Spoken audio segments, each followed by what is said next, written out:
Ndakamboparadzirwa pfuma yangu nechechi inonzi AFM. Nanhasi uno ndinoti kana ndikadarika nepanenge paine chechi kana kuti building inenge yakanyorwa kunzi AFM, ndinosvipa mate pasi nekuda kwezvakaitika kwandiri. Ndauya pano kuzoreurura kuti ndinge ndichikuudzai izvo zvakaitika. Ndainge ndiri Mbinga makore acho iwawo kwakange kusati kwava nezita rekuti Mbinga. Taingozviti tiri mabhozida, tiri vanhu vane mari. Ndaitozivikanwa muHarare. Ndainge ndiine mashops angu akawanda. Ndainge ndichitawo zvefranchise mashopu aya ATM. Ndainge ndiine supermarket yangu. Ndaidriva motikari dzinodhura ndisati ndauya kunoku kuUK. Pfuma yandainge ndiinayo ndainge ndakaitsvaka nenzira dzisiri kwadzo. Ndakaenda ndikanoromba, but ndakanorombera kuNigeria. Kuromba kwangu kwandakaita kuNigeria zvakabva zvachizokasika zvikabatwa nefirst wife yangu tikabva tarambana. Ndakazoti ndava nesecond wife ndipo pandakabva ndachizoenda kun'anga yemuZimbabwe, iyo inova yakazondipa chikwambo chandainge ndava kushandisa. Saka ndakabva ndachizotanga kusangana nematambudziko andaisangana nawo kutanga mugore ra2004, zvinhu izvi zvichizonoitika mainge muri mugore ra2006, kwandainge ndatenga imba. Ndainge ndichigara padhuze nevamwewo vainamata, vakabva vachizondikoka kuchechi kwavo kuAFM. Ndainge ndisingadi kuenda kuchechi because zvechechi zvainge zvakagara zvisimo mandiri, but nekuda kusimbisa mabusiness deals, because uyu ainge atori munhu mukuru, he was a politician, vaitova chef kubasa kwavo. Ndakabva ndachizoti ndongoenda kuchechi navo, ndinenge ndichingonosocializa. Kuenda kwandakaita kuchechi, it was all about me being social, kuitira kuti ndiwane project iro randainge ndichida kuzobata mugovernment. Ipapo ndainge ndatova nemadecisions ekuti ndige ndichizobuda muZimbabwe. Ndakatanga kuenda kuchechi kuAFM. Ndakazosangana nemachallenges awo andainge ndichisangana nawo. Paiva paine mwana wangu ainge achifanira kuti ange achizofa gore iroro. Ndakadzokera kun'anga ndikati handisi kuda kuti mwana wangu ange achifa, because mwana wangu uyu aipota achidyiwa usiku nezvaimudya, aimuka akakuvara muviri wake wose. Takagara pasi nen'anga, vakabva vati vainge vachazotaura nemadzimu vavo. After vataura nemidzimu yavo, vakazondidaidza kumatare kwavo. Ndakubva ndachizoendako. Ndasvika kumatare, vakandiudza kuti vainge vakapiwa solution yainge iripo yainge iri yekuti chikwambo changu chaifanira kuti chinge chichizopota chichidonedza vanhu vemuchechi ikoko kwacho kwandainge ndava kunamatira pakereke yeAFM. Ndikati zvinogoneka here kuti ndideure ropa revanhu vanenge vasina dzinza neni? Vakati hongu zvinogoneka kuti munhu unge uchinzi unodeura ropa revanhu vanenge vasina dzinza newe. Saka ndakabva ndachizonzi kuti chikwambo changu chitange kushanda muAFM chichipota chichiuraya vanhu, ndaifanira kuti ndinge ndichizobvisa chegumi changu, asi iri mari yakawanda zvekuti kana vafundisi nemaelders vanondiswededza padhuze navo, muchechi umu munopedzera mava kusanamatwa zvachose. Zvechokwadi ndo zvandakatanga kuita.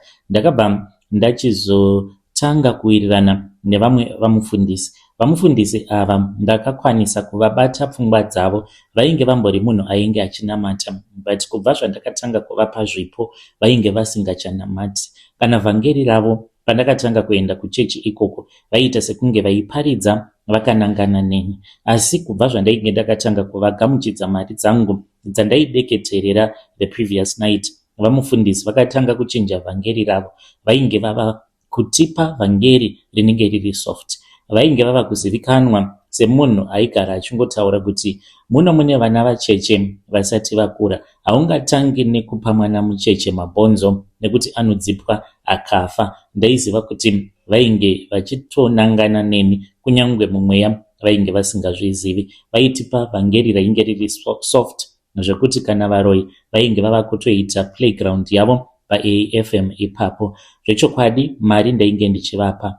Zvino mwedzi wandakanzi ndipo pandaifanira kuti ndige ndichizodeura ropa muchechi maifanira kuti munge muchizofiwa naanyone ainge achinamatawo pasangano ipapo pandaidoneta mari. Ndakabva ndachizoenda kun'anga nemari yandainge ndakabata. Tichibvako takabva tachizoenda kumakuva. Ndainge ndiina bhururu wangu, ndaiva ndiine envelope iyo yandainge ndaisa mari yainge yaropafadzwa kana kuti kutukwa nen'anga, ndikanzi ndinge ndichienda nayo kumakuva. Ndokubva ndachizoenda ndikabva ndachizonogadzika mari iyoyo pamusoro peguva, pati rainge riri guva remutorwa. Kwainge kwava kutora mweya yevakafa kuti inge ichizoperekedza mari. Ndakabva ndachizoti the following Sunday apo patakazoenda kuchechi, mukoma ndainge ndakatosimbiswa, ndaitonzwa kutoti simba remarituals rainge ratowedzerwa. Saka ndakaendesa mari iyi. Mari dai kwanga kuri kunzi yakabatwa navamufundisi musi iwoyo, mungadai makazototanga kufiwa muchechi, asi hameno zvazvo zvakangoita. So vamufundisi ndakashaya nguva yekutaura navo. Vainge vachingoti pandinenge ndava kuda kutaura navo vobva vatodhonzwa neumwe wemuchechi vototanga kutotaura, vototi kwandiri mofu chimbomira, ndichauya ndichataura newe. Saka mari iyi ndainge ndakangoibata. This was after church. Pakabva pachizouya vamwe elder ava ndaingovatarisira pasi sezvo ainge ari munhu wenhamo. Ndainge ndisingadi kuassociata naye, ndaiassociata nemamwe maelders vainge vaine mari. Vakauya vakatanga kukurukura neni. Saka vachitaura neni ndaitonzwa kutoti vaitondinhuhwira ziya sezvo ainge ari murombo. Saka vakabva vanditi ko envelope yamakabata ndeyei? Ndikati imari yechegumi. Vakabva vanditi alright, ndinokwanisa kunoisvitsa kuna secretary. Ndikabva ndavaudza kuti ndaida kuipa vamufundisi direct kuti vange vachizondinamatira. Vakabva vanditi aiwa, tsinzinyai maziso baba, tinamate tose. Ndakabva ndavagamuchidza envelope iya. Handina kumbofunga zvakawanda ipapo pandakavabatisa envelope kuti tinge tichinamata. Ndaitongoti zimunhu iri rematsvina ngaringoita zvariri kuda ribve pandiri, because vamufundisi vainge vava kutoda kutopedza conversation yavainge vachiita, vava kutoda kutouya kwandiri. Vaitondiwevha neruoko rwavo vachindiudza kuti vainge vava kuuya kuti tinge tichizokurukura zvedu. Saka ndakanamata naelder ava. Hapana kana zvandainge ndichimbofungidzira. Elder ivavo vakazopedza kunamata, ndainge ndangoti tuzu ndakavatarisa nekuda kwesimba randakanzwa riri mavari. Pavakatanga kunamata kuzonosvika vachinoti amen, ndainge ndichinzwa dzungu rakanyanyisa. Ndakanzwa mupfungwa dzangu chidhoma changu chichiita zvekuskrima nekutya, chichiti wanditengesa, wandiurayisa neropa raJesu. Chainge chichichema zvisingaiti. Vakati vapedza mukoma, ndakangoti maita basa, ndokubva vafamba vakaenda. Pasina kana 1 minute vamufundisi vakauya, tikatanga kukurukura, but mufaro wangu wainge watodzikira. Vakatondibvunza kuti mofu muri right here, asi ndakangovapa mari. Ndikati ndainge ndisingachanzwi zvakanaka. Ndakabva ndapinda mumotikari mangu ndokubva ndadhiraivha ndichidzokera kumba. Pandakasvika kumba, ndakasvika ndikaona zvinhu zvainge zvakaita manyama amere nerongo. Saka panguva iyoyo mukoma ndaingoita zvokungochengeta mari mumba, sezvo muchizviziva kuti muZimbabwe mabank ainge asinganyatsokushanda mashandiro ainge achimboita kuma1990s. Saka ndichinosvika kumba ndakashamisika mukoma, because ndakaona kuti maUS dollars angu avo andainge ndakaisa mumasefa emari mainge mangova nemadota nedzimwe mari dzekune dzimwe nyika dzainge dzisina kana value. Ndakashamisika mukoma nekuti ndainge ndasiya maUS dollars angu ari mumasefa. Idzi imari dzainge dzichitobva kumashops kwangu ndochinja ndoita maUS dollars ndichitira kuti ndinge ndichichengetedza value yemari yangu. Ndaiva ndiine munhu aitondibuditsira maUS dollars straight from the Reserve Bank nekuti ndainge ndiri munhu aitozivikanwa. Ndakashamisika pandakadzoka kumba. Chikwambo changu chainge chakanditsamwira zvisingaiti. Chainge chava kuda muripo we-emergency sacrifice kuti chinge chichidzosa pfuma yangu. Ndakarohwa usiku ihwohwo nechikwambo changu. Ndakapiwa mutemo wekuti ndainge ndichifanira kupa gift kune shamwari yangu yepedyo yandainge ndakakura nayo, an old friend but ari munhu ainge achitambura. Ndakadzokera kumusha kwedu kwandinobva kwaGutu ndokubva ndataura naye. Ndakatomuwana ari kumashops. Ndikati, bhururu wangu, ndikuda kuti ndinge ndichikubatsira, asi kukubatsira kwandichaita ndichakutsvakira bhizinesi rekuita muHarare, asi usaudza kana mudzimai wako nekuti vanhu vanokwanisa kuzokuroya ndikasazokwanisa kukubatsira.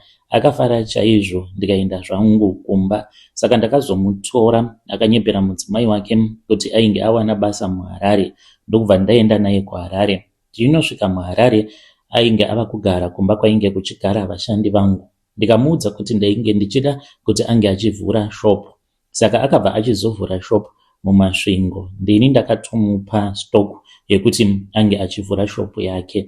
Nemotikari iya yandakaenda ndikanomutengera kudealership ndiinaye, motikari iyoyo ndiyo yaakazotanga kushandisa, asi akange asingazvizivi kuti iye ainge achifanira kuti ange achizova sacrifice yangu. Ndakamutengera motikari yemhando yepamusoro. Iye akatorumbidza Mwari achifungidzira kuti ndainge ndiri ngirozi yainge yatumwa naMwari kumuburitsa munhamo, asi aisaziva kuti motikari iyoyo yainge iine chituko, a spiritual curse behind. Saka ndakazobaya umwe muti sechibayiro, ndichibaya iye. That was the sacrifice. Ndokubva tachizodira ropa rehuku pamusoro pebakatwa iro ratakasiya rakabaya pamuti, kuitira kuti ndige ndichikwanisa kudzorera simba rangu iro randainge ndakarasikirwa naro kuAFM. Shamwari yangu yakaita tsaona inotyisa mumotikari iyoyo pasina kana gore, asi hazvina kuzozivikanwa kuti ndini ndainge ndakazvikonzeresa. Havana kuzviziva kuti mweya wake wainge wakadyiwa nechikwambo changu. Nhasi ndiri kunoku kumhiri kwemakungwa ndichireurura kudai. Ndine zvandakazoita. After that ndokubva ndachizotanga kuona moto pamusoro pemba yangu. Ndakazoita zvekutiza ndikabva ndachizouya kunoku kumhiri kwemakungwa. Ndinorwadziwa nekuti ndakatengesa ropa reshamwari yangu nekuda kwekuti ndainge ndabata moto weAFM uyo wainge wava kundishayisa pfuma, uye zvekare ndainge ndisisina simba muurombwa hwangu. Ndingadai ndakatofa kana dai ndisina kuzoita sacrifice iyoyo. Nhasi ndiri kureurura kuti vanhu vange vachizvizivira vega kuti kana uine zvaunenge wakabata, musafarira kuenda kudzikereke dzimwe dzamunofungidzira kuti munokwanisa kunodzipa mari zvinhu zvenyu zvoita right. Mari yangu yakachinja kuita madota, ende paitodiwa ropa kuti mari iyoyo inge ichizodzokera kuita mari. Vedare ndo message iyo yandakatumidzirwa ichibva kuna mukoma vedu. Zvakangooma azvo vedu we. Apa elder ivavo havatozvizivi kuti kunamata kwavakaita ndiko kwakatoparadza mhiko dzainge dzatoitwa namukoma vedu kuti pabranch iroro reAFM pange pachizofiwa kudeuka kweropa, kuitira kuti upfumi hwavo hunge huchizodzoka kwavari. Kana kuine kwamakamboendawo kuchechi kana kwamakaenda kana zvakanoshanda kana kuti hazvina kushanda, bring those stories to our inbox tinge tichizoposta panapa. Uye zvekare ndine imwe episode iyo yandichazoposta yevamwe avo vari kuti ivo vane 76 years, hanzi ndakura ndinogara muhome, vane advice yavari kuda kuzotipa. Saka kana kuri kunzwo munoteerera zvirongwa zvedu, munogarawo mumahome makura, kana muine maadvices, life experience that you want to share with us, munokwanisa kuenda kufacebook kwedu kana muinawo mafacebook kana kuti kutiktok, then mubva matipawo life advices. Ndinge ndichizopota ndichiposta zvirongwa izvozvo panapa, tidzidze kubvawo kwamuri. Regai tibva taenda panyedu inotevera. Nyedu inotevera yakamira sekudai so. Hanzi mukomana shimakadi zvenyu, please post my story makaviko chitupa changu. Ndauyawo pano ndine secret yangu iyo yandiinayo. Muri sei? Ndoti maskati kwamuri. Ndiri kureurura pari zvino ndiri kugara kumazowe. Upenyu hwangu hwangova upenyu hwekuti ndikagara pandinogara ndinozobvapo ndichitiza, nekuti ndinenge ndava kuona zvinhu zvinotyisa. Ndine musha wakanaka uyo wandakavaka. Musha uyu wandakavaka mukomanashe ndainge ndichitarisira kuti it was going to be an investment. Vana vangu vaifanira kuti vange vachizoitawo zvemaprojects, but zvakakona n'anga murapwa achida ende ndini ndakazvikonzeresa. Musha wangu uyu wakanaka uri padhuze nehighway, unezesa borehole, asi handikwanisi kuti ndige ndichigarapo pamba ipapo nekuda kwekuti ndakaita zvandakaita ndikakanganisa mhiko. Ndiri kutengesa musha uyu ne$7,000 chete kuti ndikwanise kuzviponesa nekuponesa kudzikinura vana vangu. Mukomanashe iko zvinozvi ndiri munhu anongoitawo zvekungokiya-kiya, but zvokudya ndezvishaye. Asi mainge muri muna 2010 ndainge ndiri munhu ainge akabudirira chaizvo. Ndainge ndakawana mukoto wekuhodha mablankets muBotswana. Ndaisaplya vanhu vainge vaine maflea markets, vanhu vainge vaine mashops all over. Kunana Bulawayo pakatanga kuvharwa mabusiness mamwe awo aiita zvekugadzira mablankets kuBulawayo. Isu tainge tava kutowana mukana wekuti tihodhese mablankets. Ndaimatengesa muZimbabwe. Ndainge ndisingatengesi mablankets 1-1, ndaimatengesa in bulk 10, 20, 30 kusvika mu100 magumbezi andainge ndichitengesa. Ndaitonzi amai muChina kuBotswana kana kuine vanhu vanondiziva vandakambodhila navo. Ndainzi mai muChina nekuda kwekuti ndaidhila nemaChina direct. Ndainge nditori necontainer rangu raitobva kuChina. Container iri raiwanzokusvikira muZambia, but ndaizoenda kunotora zvinhu izvi kuBotswana nekuti ndiko kwainge kuchigara chikomba changu ainge ari musoja wekuBotswana. Business rangu raitofamba zvakanaka, asi mukoma ndakazoita money rituals kuitira kuti ndige ndichizotengerwa chaizvo. Nekuda kwemari iyoyo ndakavaka musha. It was a modern house kumaruzeva, rainge riri zimanshoni mukoma. Ndaidada kunyange vanhu pavaitaura kuti zimba rakakura kudai mumaruzeva rinozonetsa mangwana pava nezvinenge zviripo, asi ndaidadira vanhu hama neshamwari. Musha wangu ndakauvakira padyo nehighway because ndainge ndichida kuzoita zvefarming. Ndainge ndichitonzi first lady kumaruzeva. Ndini ndakatanga kuisa zesa pamusha ende ndakadhonza magetsi awa kubva kure, zvainge zvichidhura. Ndainzi first lady. Saka ndakacheresa borehole remvura, vanhu vainge vachitouya vachizochera mvura pamba pangu. Ndainzi ndakakomborerwa. Vainge vasingazvizivi kuti foundation yemusha wangu yainge iine ropa revana vangu mukati.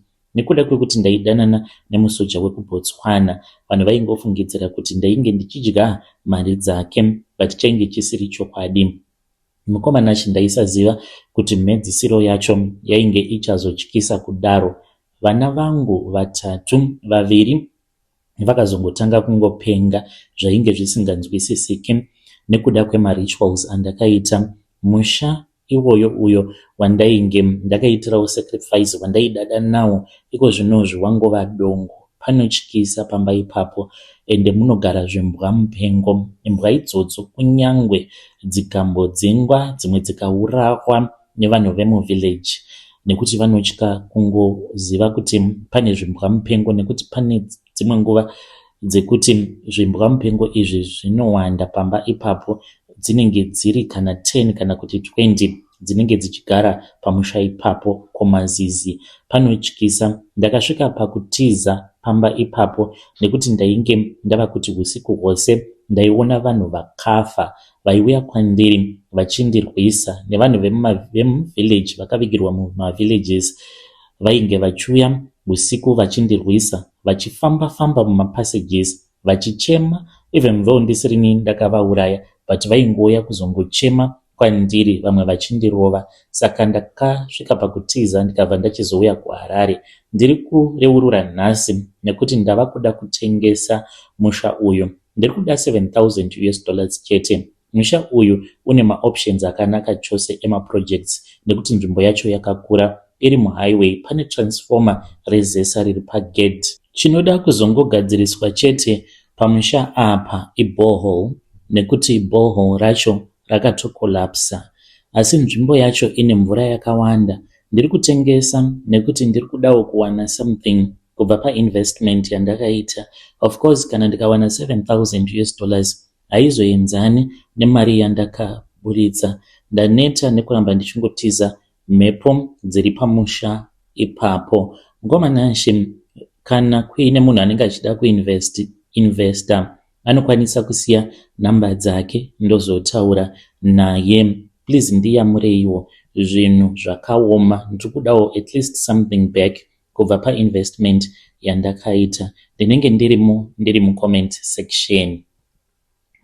Hey, vedare ndo message iyo yandakatumidzirwa ichibva kuna vanzvadzi vedu. Ngatitaurei navo vanzvadzi vedu ava mucomment section. Hanzi 7,000 for that property. Hanzi pane ball, pane magetsi, and unokwanisa kutoita maprojects padhuze nepahighway. Yeah, zvakangoma hazvo vedu we. Regedzei tibva taenda panyedu inotevera. Nyedu inotevera yakamira sekudai. Hanzi mukomanashe muri sei? Ndiri kutonyora ndichitochema. Ndanzwa imwe confession yeumwe mukadzi uyo aiti airova mwana wake ane autism. Neniwo ndo zvandainge ndichiita mwana wangu. Nhasi chaiye handichatombomurovi nekuti zvainge zvagara zviri mupfungwa mangu kuti mwana uyu ndizvo zvaari ane autism. Ndiri kuda kureurura. Mukomanashe muri sei zvenyu? Mwari ngaakuropafadzei nebasa ramuri kuita rekutipa maconfessions. Ndiri kureurura, ndinogara ndiri kumateresi zvangu, but mwoyo wangu wakazara nekuzvidemba. Kwemakore ndainge ndichizviudza kuti mwana wangu uyu iye ane mweya wetsvina, haatauri uye zvakare haanzwisisiki, ari very stubborn. Saka ndaingozviudza kuti maybe anopenga, ende ndainge ndisingatombodi kuti atambe nevamwe vana because dzimwe nguva aipota achingoscreama kuridza mere. Nekuda kwekushaya ruzivo, lack of exposure chaiyo, ndaimurova mukomanashe. Ndaimurova zvakaipisisa ndichiti ndiri kuburitsa mweya wetsvina uri maari, ende ndainge ndava kutovenga mwana ndichiti haana chaanokwanisa kuita, ende hafi akakwanisa kuzoenda kana kuchikoro. Asi pandakanzwa confession yeumwe mukadzi uyo ainge achiti akavhuna ruoko rwemwana wemurume wake ndokubva achizoziva kuti ainge aine autism, ndakabva ndachizoti ndichifunga mwana wangu ndikaona kuti mwana wangu zvaanoita ndizvozvo izvo zvainge zvichitaurwa namai ivavo, ende neresearch dzandainge ndagara ndichiita online ndava kutoziva kuti mwana wangu haasi kurwara nechirwere chepfungwa uye zvekare haana kuroyiwa, haana mweya wetsvina, angori neautism. Ndiri kureurura wokuti vanhu vezera rangu vazive kuti zvinhu izvi zvinoitika, ende mwana anenge asina mweya werima uyo unenge uri paari. Asi sevanhu vatema tinenge tisina zvedu exposure, tine lack of exposure. Vazhinji venyu munokwanisa kunge makakura muri vana vainge vachirohwa. Ndakambonzwa imwe confession panapa yeumwe musikana uyo ainge achiti amai vake vaimurova stereki, kana zvichiita ngaadzoke, kana kuri kunzi ainge ari mwana ainzi aiva very stubborn, maybe mubereki wake akasvika pakuita trauma nekuda kwemasymptoms iwawo eautism. Vabereki vaya vanonzi vabereki vanovenga vana vavo, kana kuti munhu anoti vabereki vangu vaindivenga ndiri mwana mudiki, kana kuti amai vangu vainge vaine utsinye kwandiri. Zvimwe zvacho chokwadi chiripo ndechekuti iwe maybe wainge uine autism, asi vabereki vako vainge vasina ruzivo rwekuziva kurapa mwana ane autism kana kurera mwana akadaro. Vaingoti iwe uri mwana ane madhimoni, asi waingova uine autism, uchinzi une musikanzwa uri stubborn. Ndinongotendawo Mwari nekuda kweinternet yavako mazuva ano, because ndakaitawo tsvakurudzo dzangu even before ndanzwa confession yastepmom vaiti vakavhuna umwe mwana ruoko. Ndo nyaya yandiunza pano. Ndakasvika pakuyeredza misodzi ndiri kubasa ndichinzwa nyaya iyoyo. Ndainge ndiine system yekuti aiti kana akaramba kudya ndaita wekubata, ndakamubata kudaro ndaimutsika maoko ake ndobva ndatanga kumudyisa akadaro zvekuti anenge asingakwanisi kana kumuvha ndichiita wekundonyera chikafu, nekuti anosarudza chikafu chake chaanongodya kazhinji anenge ari maspaghetti, ari mambishi, kana kuti anenge akabikwa asina salt, kana kungodya mazepe. Saka ndaiti uyo akajaidzwa, ndaimugarira ndakamuisa pakati pemakumbo angu, ndakamubata huro ndichimumanikidza kuti ange achidya sadza. Ndiri kuchema kutaura kudai nekuda kwezvandainge ndichimuita mwana uyu. Ndava kuti kana ndakamutarisa ndinonzwa misodzi ichida kuyerera. Ndiyo nyaya yangu mukoma yandiinayo. Kusvika ndichizonofa ndichange ndichingozviblema nekuzvidemba nekuda kwekubata kwandakambomuita mwana. Kudai akafa panguva iyo yandaimutsimbirira ndichimupa zvokudya achichema. Vedare ndo meseji iyo yandakatumidzirwa ichibva kuna vanzvadzi vedu. Zvakangooma azvo vedu weko pakuzoti maigarira mwana muchimupa zvokudya ko akadzipwa naimi, kudai akadzipwa maizvifambisa sei?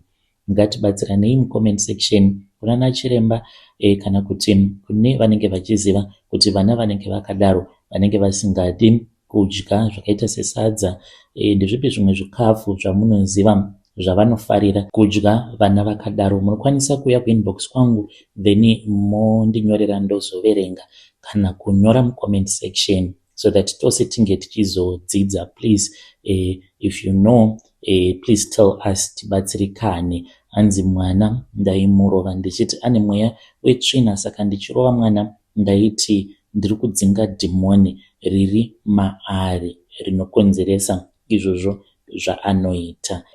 Regedzai tibva taenda panyedu inotevera. Nyedu inotevera yakamira sokudai so. Hanzi mukomanashi ndepi yenyu, ndauya pano kuzotaura nemi. Ininiwo ndine nyaya iyo iri kundidya moyo wangu siku nemasikati. Saka ndakanyepedzera sekunge ndarwadziwa pandakanzwa kuti shamwari yangu yepedyo, uyo wandaidya naye, wandainwa naye doro, wandaita madhiri naye, wandaiseka naye, ainge aurawa achiita basa redu ratinoita iri reUber driver muno muJoburg. Chiri kundipedzera hope mukomanashi ndechekuti ndakanyarara panguva yandainge ndichifanira kuti ndinge ndichitaura, ende ndinomurota anenge ari mumba mandinenge ndakarara achiti, shamwari tarira uone kuti nhasi mhuri yako yadya yaguta, ko yanguwo mhuri yadyeiko? Vana vangu, anongotanga kungoti vana vangu, vana vangu, vana vangu kani, achichema. Anobva abuda mumba mandinenge ndiri, neniwo ndinobva ndatopepuka. Saka shamwari yangu uyu asati aurawa, ndakasangana neumwewo murume wekuMalawi anoitawo zvekudhiraivha motikari muno muJoburg. Saka takatanga kutaura, akabva ati kwandiri, shamwari, unombozviziva here kuti friend yako iri kutamba nemoto? Udza shamwari yako iyoyo kuti asambodzika pedyo neimwe mall. Handingataure hangu nezita remall nekuti ndinotya kuzozivikanwa. Saka iye aienda achinotora vanhu pamall ipapo, achitorera vanhu vemataxi emuno muSouth Africa vanhu. Iniwo ndakatya ndikati ndezvekwake, handiti ndiye ari kunoba macustomers evanhu. Ungabira mataxi driver emunomu vanongokurongera kakufa. Ndikati ndezvekwake, every man for himself. Ndaitononwa doro naye ndisingamuudze. Panzvimbo yokuti ndimuudze ndakangosiyana nazvo, plus ndaitya kutaura. Ndikati iko kana zvikazozivikanwa kuti ndini ndamungwadza, ndaizopindawo muna taisireva nevanhu vemataxi association acho, ndikangoti ingori threat dzinongoitwa nevanhu vemuno muJoburg, hapana chinomboitika. Saka ndakatosangana neshamwari yangu, tainge titori tose pagaraji, iye ainge achitodira fuel, tikatotaura. Akanditi ainge achida kunorova mamwe mahustles and ainge achirova matrips akawandisa kumall. Ndakaramba ndakanyarara kunze kuti ndinge ndichimupa warning. Mazuva matatu akatevera mukoma ndipo paakabva achizowanikwa akaurayirwa mumotikari yakapiswa zvekare, but iye ainge asina kunyatsokutsva. Izvi ndo zvakaitika kusvika pari nhasi ndiri munhu anongogara achizvidemba nekuda kwekuurawa kwakaitwa friend yangu uyu. Akatoenda kumusha akanovigwa. Yo vedare ndo message iyo yandakatumidzirwa ichibva kuna mukoma vedu. Yo dai makangotaura mukoma zvamakaita hazvina kunaka. At least you could have said something dai makataura. Asi vari kuti ndakatya vanhu vemaTaxi Association hanzi vanonetsa. Ngatitaurei nezvayo nyaya iyi mucomment section. Vadiwa vateereri ndo messages andanga ndakakubatirai. Thank you very much kune vose avo vanokomenta mucomment section. Nemi zvekare mose munovhiwa mavideos each and every episode that I upload zvinotipa simba rekuti tirambe tichingoposta mamwe maconfessions. Ngatisanganei zvekare mune zvimwe zvirongwa zvinotevera.